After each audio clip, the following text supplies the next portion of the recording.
নেত্রকোনার মদনে আলোচিত মাদ্রাসা ছাত্রী ধর্ষণ মামলার প্রধান অভিযুক্ত আমানুল্লাহ মাহমুদি ওরফে সাগর র্যাব ১৪ ময়মনসিংহ কর্তৃক গ্রেপ্তার।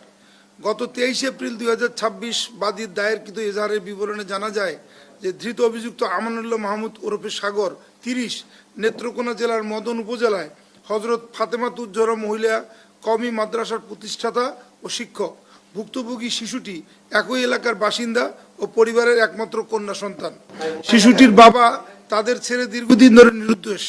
জীবিকার তাগিদে শিশুটির মা সিলেটে গৃহ পরিচারিকার কাজ করেন। শিশুটি তার নানির কাছ থেকে ওই মাদ্রাসায় লেখাপড়া করত। গত কিছুদিন থেকে শিশুটির মা শারীরিক অবস্থার পরিবর্তন দেখে ১৮ April ২০২৬ modern diagnostic centre Madan নেত্রকোনায় চিকিৎসকের শরণাপন্ন হলে শিশুটি ৭ মাসের অন্তঃসত্ত্বা বলে জানা যায়।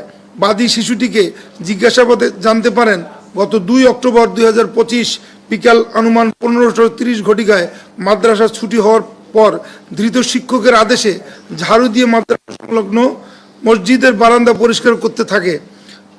সেই মুহূর্তে ধৃত শিক্ষক শিশুটিকে তার কক্ষে ডেকে নিয়ে জোরপূর্বক তার ইচ্ছার বিরুদ্ধে ধর্ষণ করে বলে বাদী অভিযোগে উল্লেখ করেন। এ ঘটনায় ভুক্তভোগীর মা বাদী হয়ে নেত্রকোনা জেলার মদন থানায় মামলা দায়ের করেন, যার মামলা নম্বর ১৭ তারিখ ২৩ এপ্রিল ২০২৪ নারী ও শিশু নির্যাতন দমন আইন ২০০০ সংশোধনী ২০০২ ৯-১ তৎসহ ৫০৬ পেনাল কোড। ঘটনার পর থেকেই অভিযুক্ত শিক্ষক গ্রেপ্তার করতে আমরা র্যাব ১৪ ছায়া তদন্ত শুরু করে এবং গ্রেপ্তার আতঙ্ক এড়াতে এবং গ্রেপ্তার এড়াতে এই অভিযুক্ত শিক্ষক এলাকা ছেড়ে আত্মগোপনে চলে যায়। এরই ধারাবাহিকতায় গোপন সংবাদের ভিত্তিতে সদর কোম্পানি র্যাব ১৪ ময়মনসিংহের একটি চৌকস আভিযানিক দল অদ্য ৬ মে ২০২৬ খ্রিস্টাব্দ ভোর আনুমানিক ৪:১৫ ঘটিকায় ময়মনসিংহ জেলার গৌরীপুর থানার সোনামপুর এলাকা থেকে অভিযুক্ত আমানুল্লাহ মাহমুদ আরাফি ওরফে সাগরকে গ্রেপ্তার করতে সক্ষম হয়।